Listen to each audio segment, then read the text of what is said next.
Ini part ke-7 kita akan membaca buku Unlimited Power Kuasa Tak Terbatas halaman ke-51. Bab ketiga, kuasa kondisi. Pikirkanlah yang menjadi baik atau jahat, yang menjadikan nelangsa atau bahagia, kaya atau miskin.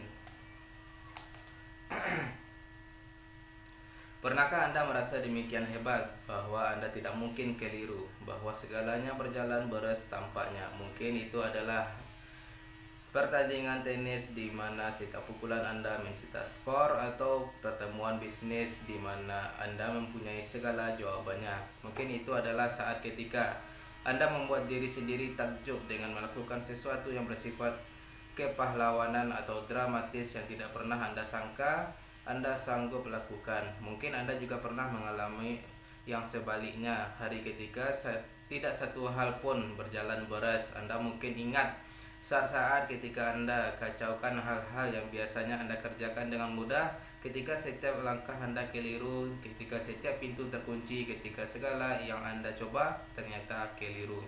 Apa sih perbedaannya? Anda tetap Anda. Sumber-sumber daya Anda tetap sama. Lalu mengapakah Anda terkadang menghasilkan hasil-hasil yang mengecewakan dan terkadang menghasilkan hasil-hasil yang mengagumkan? Mengapakah bahkan atlet-atlet yang terbaik pun mengalami hari-hari ketika mereka melakukan segalanya dengan benar dan hari-hari ketika mereka tidak berhasil mencetak satu skor pun? Perbedaannya adalah kondisi neurofisiologis Anda. Ada kondisi-kondisi yang memberdayakan keyakinan, kasih, kekuatan batin, sukacita, ekstasi, kepercayaan yang mengalir sumber kuasa pribadi yang hebat. Ada juga kondisi-kondisi yang melumpuhkan, kebingungan, depresi, ketakutan, kecemasan, kesedihan, frustasi yang membuat kita tiada berdaya. Kita semua mengalami kondisi baik dan buruk secara bergantian. Pernahkah Anda masuk ke sebuah restoran dan langsung disapa dengan kasar oleh sang pramusaji, "Mau makan apa?" Apakah menurut Anda ia selalu berkomunikasi seperti itu?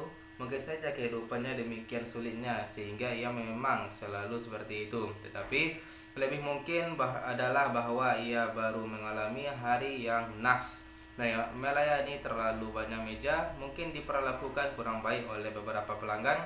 Bukan dia itu orang jahat, hanya saja saat itu ia berada dalam kondisi yang sangat tidak berakal budi.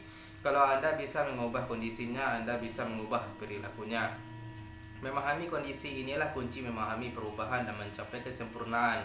Perilaku kita adalah hasil dari kondisi kita. Kita selalu berbuat sebisa kita dengan sumber-sumber daya yang tersedia bagi kita. Tetapi terkadang kita berada dalam kondisi-kondisi yang tidak berakal budi. Saya sendiri pernah mengalami saat-saat dalam kehidupan saya ketika saya melakukan atau mengucapkan hal-hal yang belakangan saya sesalkan atau membuat saya malu. Mungkin Anda juga pernah.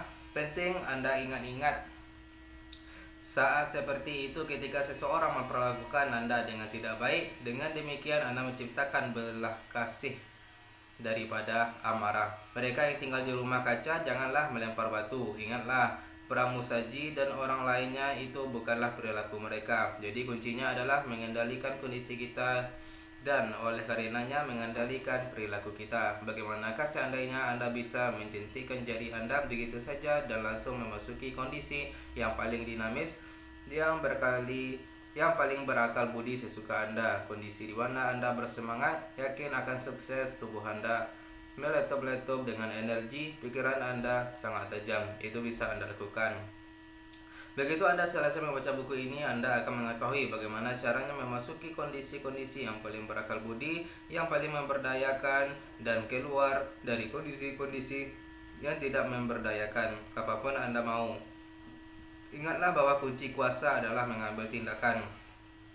Sasaran saya adalah menjelaskan bagaimana caranya menggunakan kondisi-kondisi yang menuntun kepada tindakan yang tidak ragu-ragu, yang sesuai dan yang berkomitmen. Dalam bab ini akan kita pelajari apa itu kondisi dan bagaimana cara kerjanya, dan akan kita pelajari mengapa kita bisa mengendalikan kondisi-kondisi kita untuk memastikan mendukung kita. Sebuah kondisi dapatlah didefinisikan sebagai jumlah total dari jutaan proses-proses neurologis yang terjadi di dalam diri kita. Dengan kata lain, jumlah total dari pengalaman kita setiap saat. Kebanyakan kondisi kita terjadi tanpa secara sadar kita arahkan. Kita melihat sesuatu dan menanggapinya dengan memasuki suatu kondisi. Itu mungkin kondisi berakal budi dan bermanfaat, atau kondisi yang tidak berakal budi dan membatasi. Tetapi tidak banyak yang diperbuat kebanyakan orang untuk mengendalikannya. Perbedaan antara mereka yang gagal mencapai sasaran-sasaran dalam kehidupannya dengan mereka yang sukses adalah perbedaan antara mereka yang tidak mampu menempatkan dirinya dalam kondisi yang mendukung dengan mereka yang secara konsisten maupun menempatkan dirinya dalam kondisi yang mendukungnya dalam pencapaiannya. Hampir segalanya yang orang inginkan adalah kondisi yang mungkin. Buatlah daftar hal yang Anda inginkan dalam kehidupan ini. Apakah Anda menginginkan kasih? Nah, kasih adalah suatu kondisi, perasaan atau emosi yang kita sinyalkan kepada diri sendiri dan yang kita rasakan di dalam diri kita sendiri berdasarkan stimuli tertentu dari lingkungan, keyakinan, penghormatan. Semuanya itu adalah hal-hal yang kita ciptakan. Kita sendiri yang menghasilkan kondisi-kondisi ini di dalam diri kita. Mungkin Anda menginginkan uang. Nah, yang Anda pedulikan bukanlah kertas-kertas bergambar wajah tokoh-tokoh yang telah tiada. Anda menginginkan apa yang diwakili uang itu bagi Anda: kasih, keyakinan, kebebasan, atau kondisi apapun yang menurut Anda uang itu bisa bantu berikan. Jadi kunci kasih, kunci sukacita, kunci kuasa yang bertahun-tahun dicari manusia, kemampuan mengarah kehidupannya sendiri adalah kemampuan mengetahui bagaimana caranya mengarahkan dan mengelola kondisi-kondisi Anda. Kunci pertama adalah mengarahkan kondisi Anda dan menghasilkan hasil-hasil yang Anda inginkan dalam kehidupan ini adalah belajar mengelola otak Anda dengan efektif. Untuk ini, perlu kita pahami sedikit tentang bagaimana cara kerjanya. Perlu kita ketahui apa yang menciptakan kondisi itu sedari mulanya. Selama beradab abad, manusia telah terpesona oleh cara-cara untuk mengubah kondisi-kondisinya, dan oleh karenanya juga pengalaman-pengalaman hidupnya. Manusia telah mencoba puasa, obat-obat, ritual, musik, seks, makanan, hipnotis, membaca mantra. Semuanya itu ada kegunaan sekaligus kekurangannya. Tetapi sekarang Anda akan terbuka terhadap cara-cara yang jauh lebih sederhana tetapi sama ampuhnya, dan dalam banyak kasus bahkan lebih cepat dan lebih presisi. Kalau segala perilaku kita adalah hasil dari kondisi kita, kita bisa menghasilkan komunikasi dan perilaku yang berbeda ketika kita berada dalam kondisi berakal budi daripada ketika berada dalam kondisi tak berakal budi. Pertanyaan berikutnya adalah, apakah yang menciptakan kondisi kita? Ada dua komponen utama kondisi. Yang pertama adalah representasi internal kita, dan yang kedua adalah kondisi dan penggunaan fisiologi kita. Apa dan bagaimana Anda membayangkan segalanya, serta apa dan bagaimana Anda mengucapkan segalanya kepada diri sendiri tentang situasi yang ada, menciptakan kondisi Anda, dan oleh karenanya juga perilaku yang Anda hasilkan. Umpamanya, bagaimanakah Anda memperlakukan pasangan atau pacar Anda ketika ia pulang lebih lambat daripada janjinya? Nah, perilaku Anda akan sangat tergantung pada kondisi Anda ketika orang yang Anda kasih itu pulang. Dan kondisi Anda hingga tingkatan yang besar ditentukan oleh apa yang selama itu Anda representasikan dalam benak Anda soal alasan keterlambatannya itu. Seandainya selama berjam-jam Anda membayangkan orang yang Anda pedulikan itu mengalami kecelakaan, berdarah-darah, mati, atau dirawat di rumah sakit, begitu ia masuk, Anda mungkin menyambutnya dengan air mata atau nafas lega atau rangkulan erat dan pertanyaan tentang apa yang terjadi. Perilaku itu di luar dari kondisi prihatin. Tetapi seandainya Anda bayangkan orang yang Anda kasih itu berselingkuh, atau seandainya Anda beritahu diri sendiri berulang-ulang bahwa ia terlambat hanya karena ia tidak peduli soal waktu dan perasaan Anda, maka ketika ia pulang Anda akan memberinya sambutan dengan jauh berbeda akibat kondisi Anda itu. Dari kondisi marah atau merasa dikerjain, keluarlah perilaku-perilaku yang sama sekali lain. Pertanyaan berikutnya yang sudah jelas adalah, apa sih yang membuat seseorang merepresentasikan segalanya dari kondisi prihatin, sementara yang lainnya menciptakan representasi internal yang menempatkannya dalam kondisi tidak percaya atau marah? Nah, faktornya banyak. Mungkin kita telah mempelajari model reaksi orang tua kita atau model peran lainnya menyangkut pengalaman-pengalaman seperti itu. Kalau umpamanya ketika masih kecil, ibu Anda selalu khawatir tentang ayah Anda pulang terlambat. Mungkin Anda juga merepresentasikan segalanya dengan cara yang membuat Anda khawatir. Seandainya ibu Anda mengatakan betapa ia tidak bisa mempercayai ayah Anda, mungkin Anda contoh pola tersebut. Demikianlah kepercayaan kita, sikap kita, nilai-nilai kita, dan pengalaman di masa lalu dengan orang-orang yang bersangkutan itu semuanya mempengaruhi representasi kita tentang perilaku mereka. Ada faktor yang bahkan lebih penting dan berkuasa lagi dalam bagaimana kita mempersepsikan dan merepresentasikan dunia, yaitu kondisi dan pola kita menggunakan fisiologi kita sendiri. Hal-hal seperti ketegangan otot, apa yang kita makan, bagaimana kita bernafas, postur kita, keseluruhan fungsi biokimiawi kita, semuanya mempunyai dampak yang sangat besar terhadap kondisi kita. Representasi internal dan fisiologi itu bersama-sama bekerja dalam suatu pola kybernetik. Apapun yang mempengaruhi yang satu akan otomatis mempengaruhi yang lain. Jadi mengubah kondisi menuntut kita untuk merubah representasi internal dan mengubah fisiologi. Kalau ketika kekasih pasangan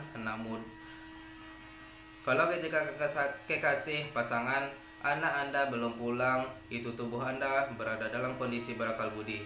Mungkin Anda akan merepresentasikan bahwa ia terjebak kemacetan lalu lintas atau sedang dalam perjalanan pulang. Tetapi kalau entah Anda berada dalam kondisi fisiologis di mana otot-otot Anda tegang dan Anda sangat lelah, kalau Anda mengalami rasa sakit atau kadar gula Anda rendah, Anda akan cenderung merepresentasikan segalanya kepada diri sendiri dengan cara yang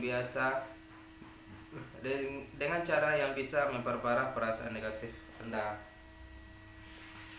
Renungkanlah bagaimana kita menciptakan kondisi dan perilaku kita.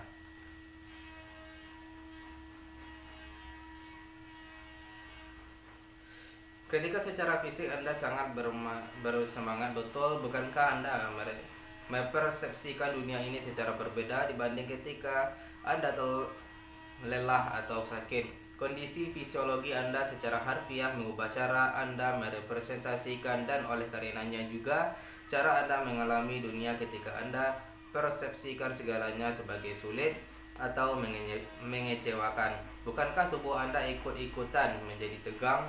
Jadi kedua faktor ini, representasi internal dan fisiologi, terus-menerus berinteraksi dengan satu sama lain untuk menciptakan kondisi kita, dan kondisi kita menentukan perilaku yang kita hasilkan. Demikianlah untuk mengendalikan serta mengarahkan perilaku kita harus mengendalikan dan mengarahkan kondisi kita, dan untuk mengendalikan kondisi kita harus mengendalikan dan secara sadar mengarahkan representasi internal dan fisiologi kita. Bayangkan saja bagaimana jadinya seandainya Anda mampu 100% mengendalikan kondisi Anda setiap saat. Sebelum kita bisa mengerahkan pengalaman hidup kita harus terlebih dahulu memahami bagaimana kita mengalami sebagai mamalia manusia, menerima dan merepresentasikan informasi tentang lingkungannya lewat penerima dan organ indera khusus.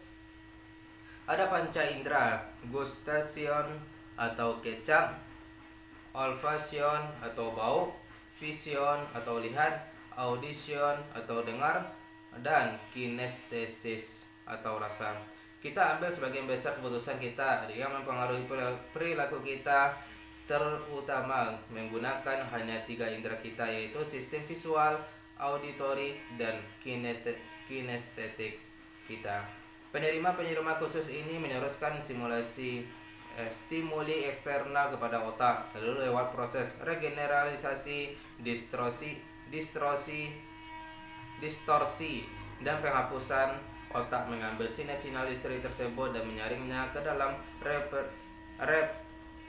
representasi internal. Demikianlah representasi internal Anda, pengalaman Anda tentang kejadian yang tidaklah persis seperti yang terjadi, melainkan representasi internal yang subjektif. Pikiran sadar seorang individu tidaklah dapat menggunakan ketemu sinyal yang dikirim kepadanya. Anda mungkin bisa betul-betul gila seandainya Anda secara sadar harus menafsirkan ribuan stimuli, mulai dari denyut darah lewat jari kiri Anda hingga getaran di telinga Anda. Jadi otak menyaring dan menyimpan informasi yang dibutuhkannya atau yang ia perkirakan akan dibutuhkannya nanti, dan membiarkan pikiran sadar mengabaikan yang selebihnya. Proses penyirangan ini yang menjelaskan cakupan yang sangat luas dari persepsi manusia. Dua orang bisa melihat kecelakaan lalu lintas yang sama tetapi memberikan penjelasan yang sama sekali beda. Yang satu mungkin lebih memperhatikan apa yang dilihatnya, dan yang lain lebih memperhatikan apa yang didengarnya. Mereka memandangnya dari sudut yang berbeda. Sedari mula mereka sama-sama mempunyai fisiologi yang berbeda untuk memulai proses persepsinya. Yang satu mungkin sangat baik penglihatannya, sementara yang lain secara umum kurang baik sumber daya fisiknya.